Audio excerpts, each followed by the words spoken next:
Greetings and salutations, everybody, and welcome to the first of many episodes of the Cartoon Critics Podcast, where we review, watch, and rank classic Disney films. In fact, every Disney film, starting from the very beginning. I am your host, Billy Reed. And I am Curtis Cooper. Hello, everyone. This new episode is exciting. This new series is exciting. And how this show is going to work is every week we're going to watch a different Disney film starting from the very beginning. We're going to give you our thoughts and takeaways from it, and then we're going to rank it overall in a list of all 60-something Disney theatrical releases. And a few parameters for the movies we're going to be watching. Starting off here, we're only going to be covering movies made by Walt Disney Animation Studios, which means no direct-to-video sequels, Yet. no Nightmare Before Christmas, and no Pixar movies. Oh, also no Goofy movie, because that technically was made by a different studio, too. Weird. So we'll be getting to those eventually. We plan on doing Pixar after we're done with Disney, and then after that we're going to do the direct-to-video sequels. But as for right now, we're only doing the mainline Disney movies. So a lot of people will tell you that the first Walt Disney theatrical release was Snow White. You're wrong. That's not true. Technically, a lot of Disney short films and cartoons were released in theaters because back in the day, movie theaters, because there was no TV back then, so movie theaters, they were just the place you would go to watch cartoons. So, the year before Snow White came out in 1937, the Walt Disney Company released the Walt Disney Academy Award Review of Cartoons, which is a compilation of 5 of their Oscar-winning cartoons from the time that was released theatrically as one big feature film, and according to the American Film Association, feature length is anything that's at least 40 minutes. So, go figure. I guess this qualifies as its own movie. So, the original release of this compilation included 5 short films. There were 4 others that were added for a later release of the compilation in 1966, but since we're trying to be historical as far as Disney goes with this podcast, we're only going to be covering the original 5. Yep, doesn't count. And boy, howdy, do we have a lot to talk about. Billy, I feel like I've seen clips of some of these before. I've seen just in the periphery, we grew up as Disney kids, so we watched Disney Channel and specifically House of Mouse was this compilation show where a lot of different cartoons were shown. I feel like they definitely referenced a lot of this, but the thing is, the main attraction of House of Mouse was the through plot line that would have Mickey and the gang doing something stupid, and there would be the classic cartoons interspersed in between. So. But man, this was a weird viewing experience because this is the primordial Disney. Yeah, this isn't the Disney that we know today. This is the primordial soup of Disney. And it is 100% reflected of the times, because I believe wasn't the first one Flowers and Trees made in 1933 or something? 1932. 32. And not only that, Flowers and Trees, interesting historical significance, was actually the first ever theatrical release in full color. Wow, that's wild. Mm-hmm. So these Disney basically birthed its animation studios amidst the Great Depression. Yeah, basically. I mean, people were not having the best time, so obviously you take what little money you could, and you just try to have fun with it, and a lot of times fun would just be going to the movie theater and watching cartoons. And there's definitely some of that, Greatest Generation, Depression-era ideology in some of these, specifically Three Little Pigs. Oh, yeah. And the Orphan Kittens, but... we will get to the Orphan Kittens later, because we have a lot to say about them. Yeah. So shall we start off with Flowers and Trees? Yeah, so Flowers and Trees... Okay. What even was this? This was definitely the one where, visually it was the most interesting, but also it was whoa, this is kind of surreal. Yeah, I couldn't even fully grasp what in the world this was about. So I actually tried to take some notes and kind of figure out how everything was working here. And so basically you have a bunch of inanimate pieces of nature trees and flowers and mushrooms and stuff like that. And then a bird comes along, chirps, and they come to life. which kind of starts the long-standing. Well, I guess this is more of a Pixar thing of like, what does X and Y do when we're not looking? Yeah. I guess this is kind of like the prehistoric ancestor of that trope. And yeah, in these first few weeks, ladies and gentlemen, we are going to be using the terms primordial, prehistoric, because this stuff is just it's fascinating in terms of like, what it set up, or like what they definitely don't have anymore in terms of like tones and like social ideologies, and it's wild. And like the fact that like if a short like Flowers and Trees was released today, like this would be viewed as like an art house piece. Oh yeah, just for how surreal this is. Yeah, it's really surreal. So we have this bird that comes and chirps everything to life. And then they kind of just like dance around for a while. And then we see these two trees who are kind of like positioned as like lovers, but they don't seem to have talked to each other yet, so they just kind of like immediately fall in love as soon as they see each other, which is a very like classical romantic idea. Yeah. And then we see this scary tree. Billy, tell me what you thought of this scary tree. Okay, basically, if Wario from the Mario series turned into a tree, this would be him. And I think, like, the most disturbing visual aspect of his design is that his tongue is a lizard. Yeah, that was gross. And, like, every time he opens his mouth, this disgusting lizard creature just jumps out. And like, if I went to the movie theaters as a child and saw that, I would be traumatized. yeah, that was horrifying. So, this scary tree comes along, and the male tree of the two lovers and the scary tree kind of fight over this lady tree, which is pretty standard, like, tropey. Like, oh, like, yeah, the woman's a prize to be won, that type of stuff. Actually very reminiscent of the old Popeye cartoons. Yeah. That's what it reminded me Definitely. of. And so they fight for a little bit, and I guess the only thing that stuck out to me about that was that, like, the male tree poked the scary tree in the belly button a bunch of times, and I was like, I don't like that. I don't like that at all. That's pretty gross. So the bad tree loses, and so he goes and starts a forest fire. Talk about cutting off your nose to spite your face if you're a tree starting a forest fire. Just casually starts a forest fire. And so everyone's like, oh, what's going on? And then the birds pick up a bowl of water and carry it up to the clouds and pour it on the clouds, and the clouds filter the water into making rain that puts out the forest. Which, that's not even remotely how rain works, but, I think critiquing the scientific validity of prehistoric Disney is just a moot point. No, definitely. But it is nonetheless interesting. Oh, yeah. So the fire is put out, but then, before that, the bad tree himself catches on fire. None of our main heroes catch on fire, because they get away safely, and the bad tree's just, like, stomping around, being like, ugh. But then he just catches on fire, and then he dies. Yeah, and, like, there's this really disturbing shot in the short of, like, the bad tree's corpse just burning in the forest. Yeah. And okay, I don't know, like, animation terms super well, but, like, you know how, like, you can tell if a little, like, figure is, like, alive or not via animation? Like, he becomes, like, part of, like, the panel. Yeah, like, he's animated in the same style as the background. Yeah, that's a good way to put it. And it's really disturbing. So he dies, and then the two trees get married to each other. The end. Yeah. So Billy, what were your overall feelings about this? What was the moral of this story? That's what I asked about a couple of these. A couple of these had like very specific morals that they wanted to like teach people, but like this one, it's just like because like our main hero tree doesn't do anything to resolve the main conflict. No. Like the forest fire, the birds do that. Yeah, it's basically just a Deus Ex Machina or a circumstantial like, oh, this had to happen. Yeah. I mean, in a way, I kind of like the idea that the bad guy gets punished by something he himself did. Well, yeah, you reap what you sow in that sense. Yeah. But also, like, what did the bad guy do other than start a forest fire that was that necessarily bad? You know? Yeah. He just wanted to talk to the girl tree. Yeah, and then the male tree was just like, no.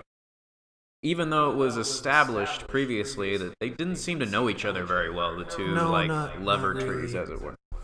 So yeah, this short was weird. I mean, I didn't hate it. No, I mean it wasn't the worst 8 minutes I've ever spent. I didn't think it was. I didn't think it was particularly offensive. Compared to some of these other ones, nope. Yeah, we haven't gotten to the cat one yet. Don't worry about that. It's coming. But yeah, I didn't think there was anything offensively bad about it. I just thought, like, this is very primitive. It's very basic, yeah. Like, it's very tropey. Yeah, I can definitely see how back then this was a big deal. Because, I mean, this was the first thing ever released in theaters in color. Yeah, and, like, of all the 5 that we watched, like, this one honestly probably had the most fluid animation. Yeah, and, like, the color palette is really vibrant and alive because it takes place in a forest, I'm presuming in the springtime. So there's a lot of nice greens and blues and everything. So it's very visually appealing. Mm-hmm. So next we have The Three Little Pigs. This is a Disney short that a lot of people are familiar with, even if you don't know you are. If you ever wondered about that tune, Who's Afraid of the Big Bad Wolf? The Big Bad Wolf, that's from this. Or the rap version. Yeah, the rap version from Disney Mania. I forget which one that was. It exists. For you 2000s kids who grew up on Disney Channel, you'll remember that. And a couple of trivia facts about The Three Little Pigs. This short, back in its day, was a smash hit.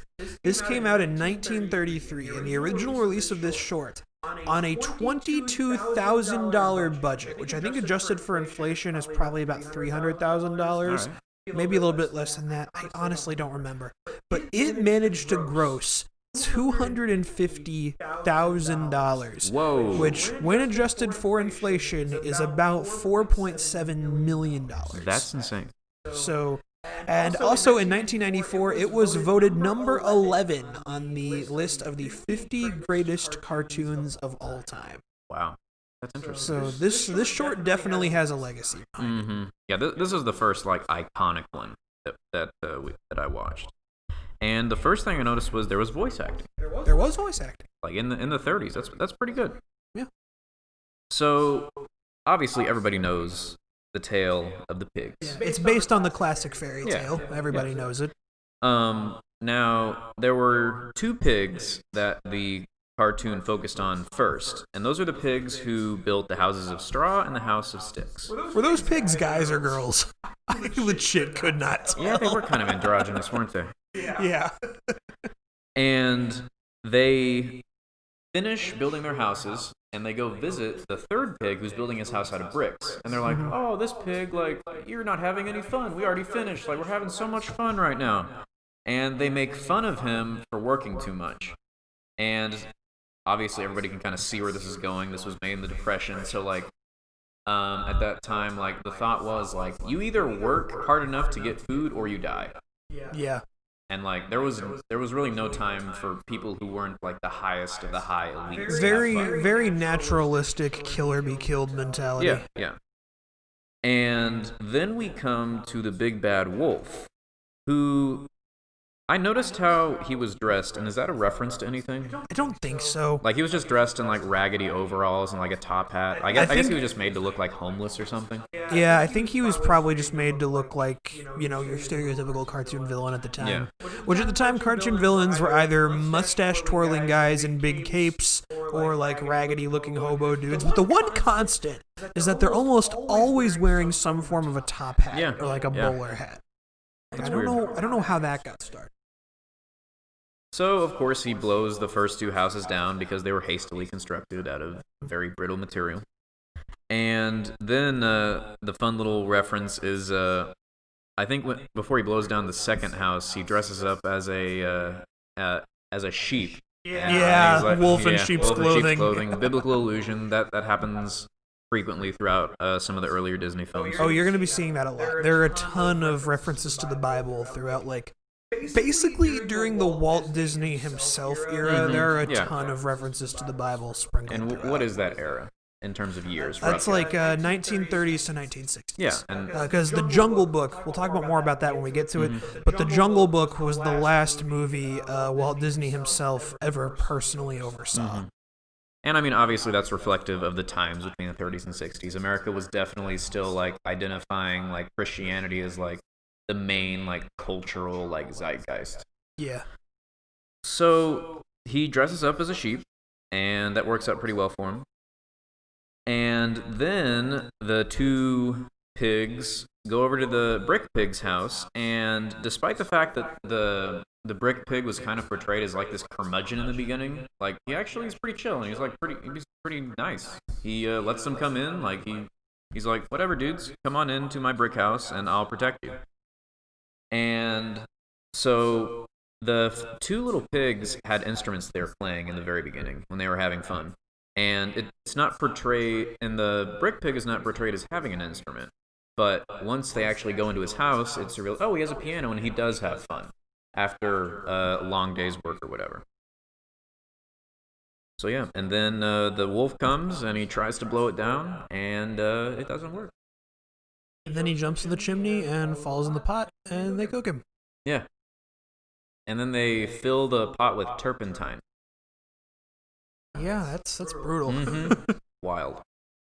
So, did you have any thoughts rewatching the Three Little Pigs story? A couple. First of all, they are mean to the wolf. Like, honestly, I couldn't believe how much I found myself rooting for the wolf. Because, like, first he is kind of a jerk. Like, he's trying to eat them. That's no good. But then, like, Circle of life, man. they start making fun of him and just, like, belittling him, like, man, and then they cook him. Like, this poor wolf, like, he didn't deserve it. I stand with the wolf on this one. Other than that, not too much to say. I mean, it's the Three Little Pigs. I mean, it's pretty time. A tale as old as time. Yeah. But one cool little visual gag I noticed in the Brick Pig's house is if you look over top of his bed, he has two photos hanging up. One says mother and one says father. And the mother one is a photo of like a mother pig suckling her babies. Yeah. And the father one is like a picture of a bunch of sausages. So that is brutal. That's pretty dark, but I think that's actually that's a visual gag ahead of its time. Oh yeah, because like that's something you'd see in a cartoon nowadays. Oh yeah, that's some classic dark. Yeah, that was a nice little visual gag. Other than that, I mean, I know that these original shorts are important for the history of animation and like Disney as a company, but like it's just pretty unremarkable. You know? I mean, it's kind of like food, right? Like back in the day, like when humans were just getting started, like all they had was like simple food. But once you start like seasoning things and like start like adding flavor to stuff, like your palate becomes like so advanced that like the simple foods just taste bland to you. Yeah, exactly. And I know Who's Afraid of the Big Bad Wolf, super catchy tune, but like compare that to some of the other like amazing musical pieces that have been in Disney movies like down the line. It's nothing, you know what I mean? Like compare that to like the grand like huge pieces in Pocahontas or like the upbeat and just lively energy of the Lion King soundtrack, or just the mind-blowing scale of the soundtrack of Hunchback of Notre Dame. Oh yeah. And like it's just, man, like I can't believe that at one point this was what was considered the best Disney had to offer. You know. So again, inoffensive, but like this is one I'd show my kid. Yeah, like it's just the Three Little Pigs. Yeah. So next we have what I would consider a modern parable, honestly. Like the Tortoise and the Hare is classic. Everybody understands. It's super easy to like understand the moral of it. Yeah. And it's just a classic like feel good type of thing. Yeah, exactly. So we have two characters here, and we have Max Hare, and on the back of his robe before he starts to race, you have the blue streak. That's his nickname. And then you have Toby the Tortoise, and on the back of his robe it says "slow but sure." So we already got this setup of like Max is this super like full of himself like rabbit who's like, yeah, like I'm totally gonna win this race. My question is, how did this race get organized? And I was gonna save this for when we talk about our thoughts on the short, but I'm just gonna say it now. How bad did you want to slap that rabbit? Oh man, like they did an incredible job just making him completely irredeemable. Like he's so awful. Like throughout the entirety of this short, like this guy might be one of the most insufferable characters I've ever seen in animation. It was only 8 minutes long. I know. I hated this guy. Wanted to just chop his feet off and turn them into keychains. You know what I mean? So yeah, this rabbit is just ridiculous. And why? Who thought it was a good idea to use this as entertainment for like these animal creatures in the stand? Like, is it just like a gladiatory thing, or like they just want to see someone get destroyed in a race? I think that's it. I think that's the case. It's just blood sport to them, you know. It's like how in like college football they always organize like a cupcake for the really good teams to play like during homecoming or something. Yeah, like they just really wanted to see that tortoise make a fool of himself. So the race gets off, and Toby doesn't really know what's going on in the beginning. So the raccoon, who was like the officiator and like he shot the gun to start, shoots him repeatedly to get Toby going. And I was like, well then, that's savage. Yeah, it's a little mean. Yeah. Like, what did this tortoise do to them? Yeah. And so Max obviously takes off. He looks like Sonic the Hedgehog. Except way more destructive. He destroys everything, like, because every time he runs, it creates like this sonic boom that just kind of rips things. Which just like 4 or 5 times when I'm watching this, I'm just wondering, why do these animals like this guy? Yeah, like he's awful. Or maybe it's just more like they like to gawk at him because of how ridiculous he is. Maybe. He'd be a good politician. He definitely would be. And another thing that I noticed was, you always think of like Tortoise and the Hare, and like, at least me, I always imagine the tortoise kind of like walking on all fours, like real slow, but like, Toby got up and booked it. He tried. Give Toby his due. Like he was running as fast as he could on 2 legs. Yeah. And he tried. Like he was shifty. He was like his head was popping up and down, and like he was avoiding stuff, and like he deserved that win. No, he did. He put some blood, sweat, and tears into that. Like, that tortoise has earned it. You know what I mean? Now, obviously, we all know the end of the story. The tortoise wins, but there's something I wanted to just... The girls' school. Oh, yeah. I knew you'd bring that up. So, Max Hare, like, is running through, and he's, like, goofing off, and, like, he's stopping a bunch of times because he doesn't think Toby will beat him. And, like, he passes this girls' school of rabbits, and then he spends, like, literally the second half of the entire cartoon just, like, flirting with them. Yeah. And I'm like, bro, like they come look on, way man. younger than you. Well, I mean, this was the 30s. You gotta remember that. And also, another thing here. I don't know how this got started. This might be the first instance of it. But, like, rabbits... Specifically, female rabbits are one of the most sexualized animals in pop culture. That's true. Yeah. And I'm never going to understand where that came from, because that's carried over to so many mediums. Yeah. Like, Looney Tunes added Lola Bunny in the 90s, Yep. and, like, she's super curvy and sexualized. Of course, you've got the famous Playboy bunnies. It's been a thing forever. Yep. And even Pokemon has, I think it's called Lopunny in Diamond and Pearl, is a Pokemon that's a bunny, but has, like, this female hourglass curvy figure, and I don't know where that got started. It's weird. This might be the first documented case of like the sexualization of rabbits. I think it's probably because rabbits are just considered kind of a sexual animal because they multiply so fast. Yeah, they reproduce so fast. Maybe that's where that came from, but I don't know. There are a lot of bizarre trends in animation that I really can't explain, and Sexy Rabbits is it's just one of many. Animation is whack. But yeah, like, what the heck is Max Hare doing here? Like, I don't know. I wanted to smack him right off the bat. This is where, like, I just wanted to feed him to a crocodile at this point, because I'm like, dude, you are an athlete. These people love you. You are a pillar of the community. Why are you flirting with these underage girls? Stop taking advantage of your own popularity. Yeah. So let's move on. Well, I just want to say that Toby Tortoise totally deserved the win. Yes, he and did. like, I was just laughing so hard at the end because like it's not like the original Tortoise and the Hare fable where like he falls asleep and the tortoise beats him by a long shot. Yeah. It's actually really close at the end. Really close. And like he just sticks his neck all the way out of his shell and just yeets that rabbit. And like the look on that rabbit's face when like the other animals are like carrying it's Toby so good. away. And The best part is like we don't even get like a cutaway scene to like how he reacts. Just like he doesn't matter. He didn't win. Yeah, it's great. He deserved it. Mm-hmm. So yeah, let's move on. I think we've final thoughts on the Tortoise and the Hare. I liked it. Like in terms of I like enjoyed this one.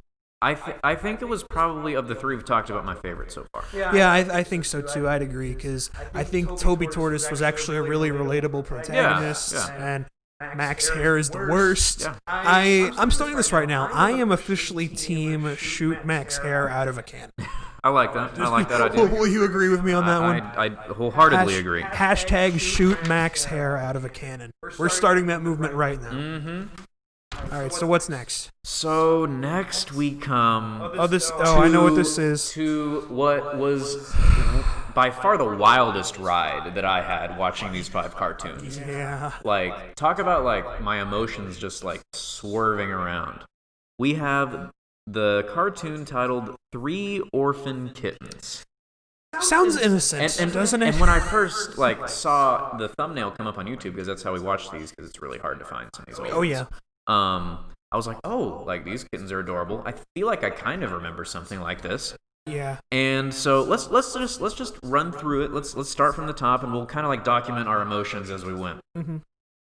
So first, I've got 3 cats. we got 3 adorable little kittens. Mm-hmm. And It's cold outside. it's super cold. They don't want to be out there. Like, And I just want to say that this, I hate to bring this up right now, but like the beginning of this short immediately reminded me of the opening of Cats 2019, because like it starts with this truck pulling up to this alley and just throwing out this bag into the snow, and these 3 kittens come out of it. Mm-hmm. And like right away, like as I was reminded of the opening of the cinematic obstacle course that is Cats 2019. oh man, it's challenging. It's a challenging movie. I knew we were in for something. Yes. So, yeah, it starts out innocent enough. You just got 3 cats. They just want to get inside because it's cold. Mm-hmm. And they come across a house. Yep. They sneak into a lady's house, and I say this because it's going to be important later. She's an African American woman. Yeah. And at the beginning of the story, like, it's kind of arranged in a way to where, like, at least I was led to believe that this was that lady's house. Well, it's funny because like it's actually really ambiguous as to whose house it is. Yeah. Because we'll get to that later. Yeah, we'll get to it. We don't want to spoil. Don't want to spoil a cartoon that's 80 years of old. course. Yeah. It's the mystique. So after they sneak into this lady's house, we go to this adorable montage of one of the cats like poking at a pie and like a bunch of like jelly like. Honestly, squirting out. not much actually happens in this short. It's all just mostly just slapstick humor of these cats destroying this house. Yeah, like one cat like sticks his head into a milk bottle and it's super adorable. Another one of them breaks a pepper shaker and starts sneezing. Adorable. And so here's where we came to the part where like I was watching and then like my pupils just dilate. You talking about that doll scene? I'm talking about the doll scene. So Billy, lay out what happened here. Gotta clear my throat here. So as Curtis mentioned, the lady who the cats are evading throughout this whole short is an African American lady. And when she showed up, I kind of braced for impact because I thought an African American character in a cartoon from the 30s was going to be horribly racist. And honestly, she's not that bad. She herself, like, it's stereotypical, but like it's mostly in the way she talks. But it's not like she's does anything or like she's because you never actually see her face. No. So it's not like she's designed in a particularly offensive way. So with her, it's not that bad. But there's a scene where these cats break into a bedroom.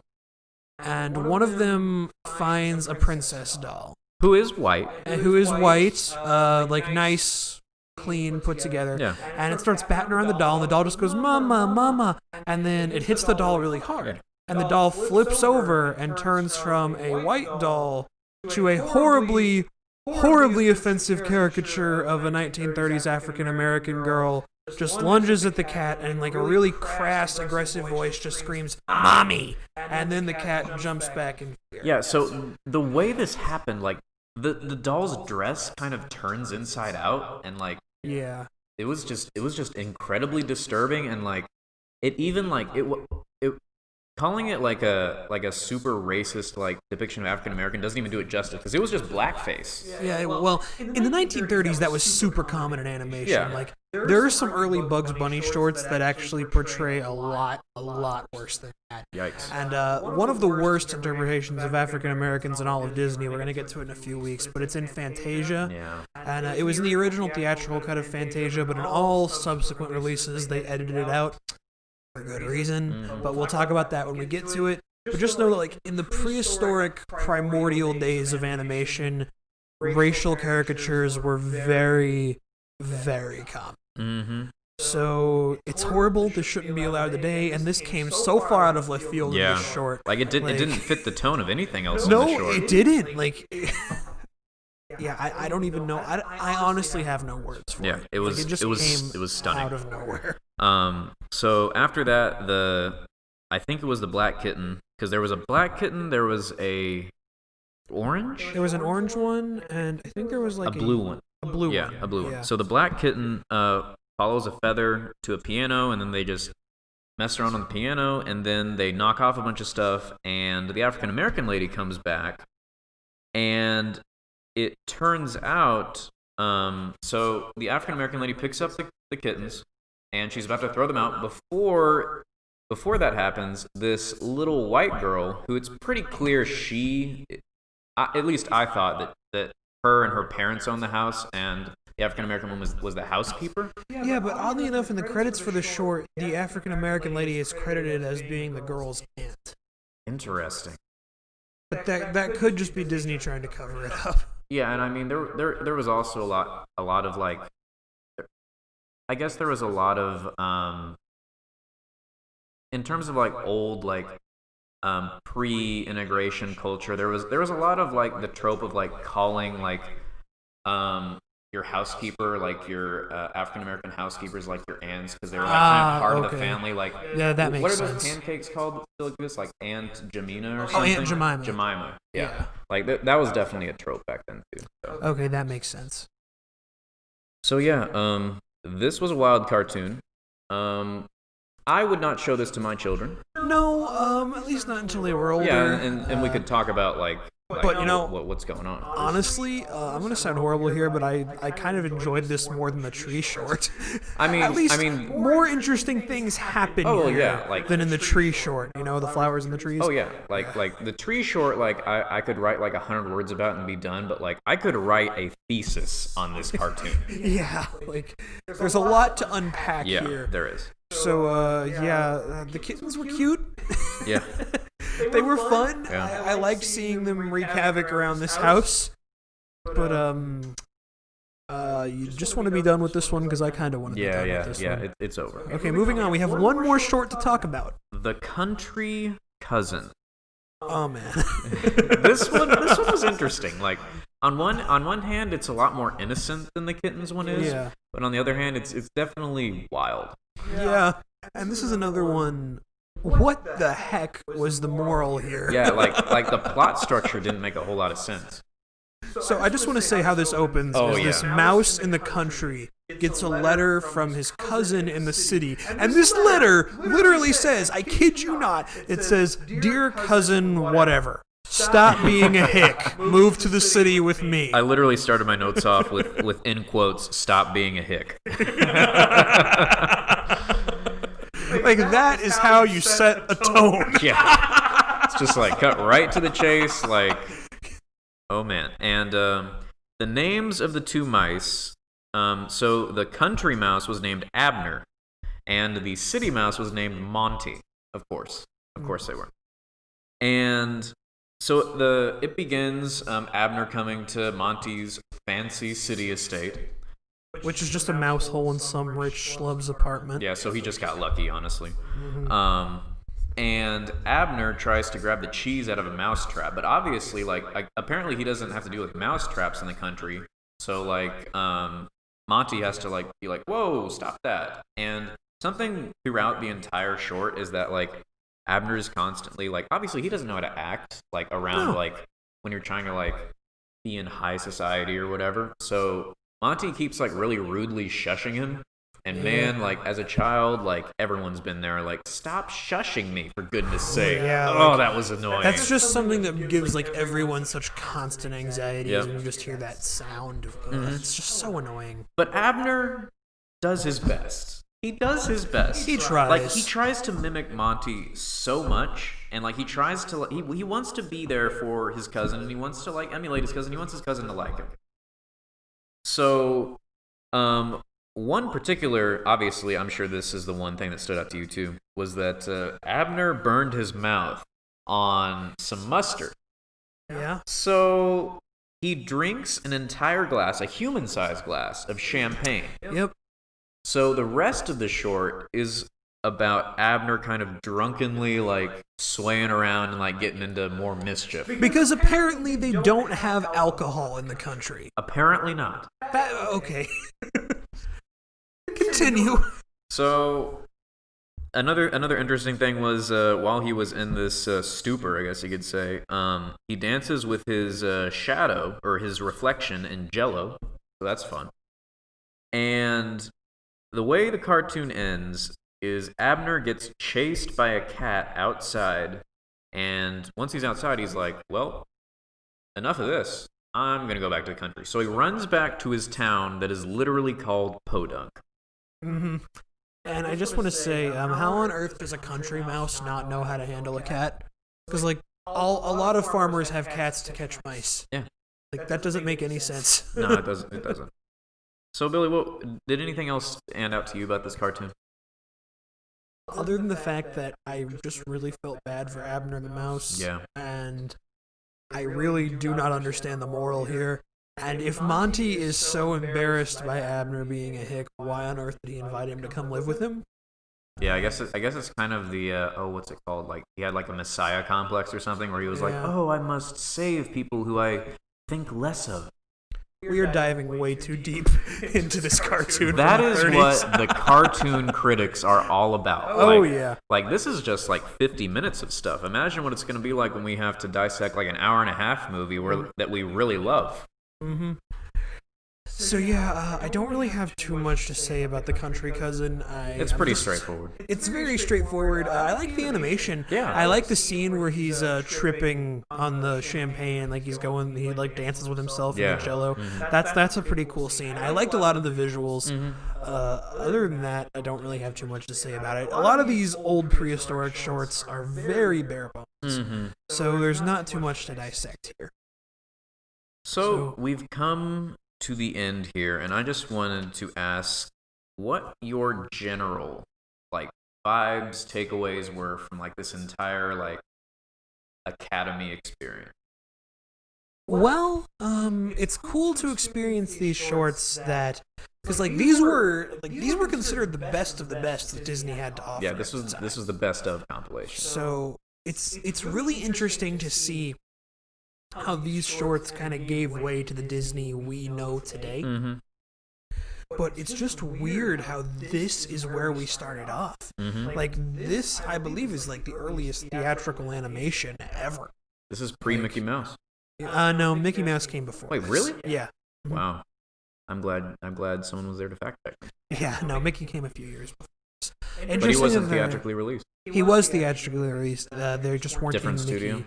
There just weren't any Mickey shorts in this compilation. I got it. So, and we're only talking about the feature length. Yeah, that's fair. So we're not going to be covering any of the old Mickey shorts. As a matter of fact, as we go through the library of Disney movies, we're going to see quite the absence of Mickey. Yeah. He only shows up in a couple. Mm-hmm. And both of those are Fantasia, I think. Yeah. So. Interesting. Yeah, I enjoyed this. It was cool to look back on where Disney got its start, but at the same time, like... And we certainly didn't know about this before we researched it. No, we didn't. But it's just staggering to see how far we've come. Because, like, at the time of recording this episode, the most recent release from Disney Studios is Frozen 2. And, like, compare this to Frozen 2. There's a lot going on in Frozen 2. It's just amazing to see how far animation and Disney as a company has come. And I'm sure the time we finish our marathon here, there will probably be at least 2 other Disney movies we need to talk about. Oh, well, yeah, of course. Because I know that Raya and the Last Dragon movie is as of right now, still coming out this year. Man, we will see. 2020 is a wild year. But we're not going to talk about that right now, because this podcast is all about good vibes. Yes, it is. Only good vibes. Yeah, what are your final thoughts on this Academy Award collection? So, I thought that of the 5 of them, in terms of, like, what I would consider, like, what held up in my very vague criteria of holding up. I think that the 2 that held up to me were the 3 Little Pigs and Tortoise and Hare. Well, yeah, because like those are timeless stories. Yeah, those are classics, and they're based off of stuff that was written way earlier too. But Disney definitely breathed their own level of that's again spice. That started the long tradition of Disney doing that, because Yep. a lot of Disney's movies, especially in the 90s, were based off yeah. of older legends and fairy tales. It went back to what worked. Now, I do have a question. If we had to rank all 5 of these, because cartoon critics all about ranking things. Oh yeah, that's what we do. That's what we're going to do over the next year plus of Disney. Yeah. Okay, if I had to rank them, I would go Tortoise and the Hare, Okay. 3 Little Pigs. Man, I think the Country Cousin and the Orphan Kittens might be tied. I don't know. Okay, Which one did you enjoy watching more? All right. I'm going to put Orphan Kittens above Country Cousin. Just because I liked watching the cat's antics way more than I liked watching Abner getting tortured. That's true. And then at the bottom, I'm going to put The Flowers and the Trees. Just because that thing felt like, I don't do drugs, I've never done drugs, but that is the closest I've ever felt to doing drugs. Yeah, it was psychedelic in parts. You know what? That short looks like a mural that you would see on the wall in a Mellow Mushroom pizza. Yeah, it does. That's the best way to put it. Yep. Great pizza, though. Oh, excellent pizza. They're not cheese paying bread? us to say that. Man. Their cheese bread, you can eat that for days. Chef kiss. Anyway, where would you rank it? So I would rank pretty much the same as you, except I would change one thing. So Flowers in the Trees, probably my least favorite.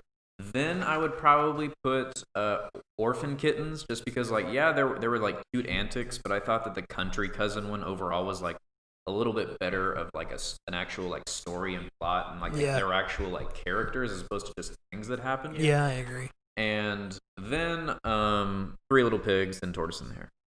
So it was interesting. So okay, when it's all said and done, after we've ranked all 60 of these movies, where do you think this is going to end up? Because obviously it's number 1 now, because we can't really... just heads up, listeners. At the end of every episode, we're going to throw to our personal list. Both of us are going to have different lists where we rank every single one of these movies. And as of right now, the Academy Award review of Walt Disney cartoons is number 1, but it's also the worst. Yeah. It's the best and the worst. Yep. So it's just kind of there right now. Honestly, I think when this is all said and done, it's probably going to be in the lower echelon things. Oh, well, yeah, but I'll do you one better. Do you think there's going to be anything that we say is worse than this? I mean, we still have a few cartoon compilations to get through. That's true. So, and also we have to get through that stupid, assuming we can find it, we have to get through that stupid Victory Through the Power of Air thing, which is literally a documentary. So we will find it. We're tenacious. Hopefully we can find it. Oh! And you know what else we have to get through, assuming we can find it? Song of the South. Oh, man. The most controversial and infamous Disney thing ever made. Uh-huh. And yes, we can find it and watch it. We will do an episode on it. I'm pretty sure it might be on YouTube. Yeah, because I know I a think lot it of is. people have reviewed it. So if we can find Song of the South, we will be talking about Song of the South. So join us next week. We're going to be talking about the movie that most people think is the first Disney movie, Snow White and the Seven Dwarves. I've actually never seen it. I've never seen it all the way through. Mm-hmm. It's going to be fun. It's going to be fun. Yeah, it's going to be interesting to see how that one holds up. And we're going to practice our Snow White impression. You know, to hit that one note, like... I can't get my voice that high. And I have a very high-pitched voice for a guy, but I cannot get my voice that high. Well, I mean, her voice is disturbingly high. Yeah, it's something, right? But yeah, we will be breaking down the first, like full, plot-rich Disney movie. Yeah, and I'm sure we'll be diving into all the deep themes and layered characters that it surely has to offer. Yes. I mean, if anything, it definitely has some really, really historic iconography for Disney. Because like a lot of the visuals and the cinematography have become synonymous with Disney over the years.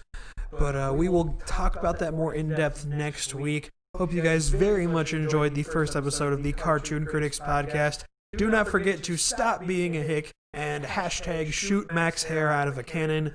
I am Billy Reed. I am Curtis Cooper. And we love you guys very, very much, and we'll see you real soon. Keep tuning.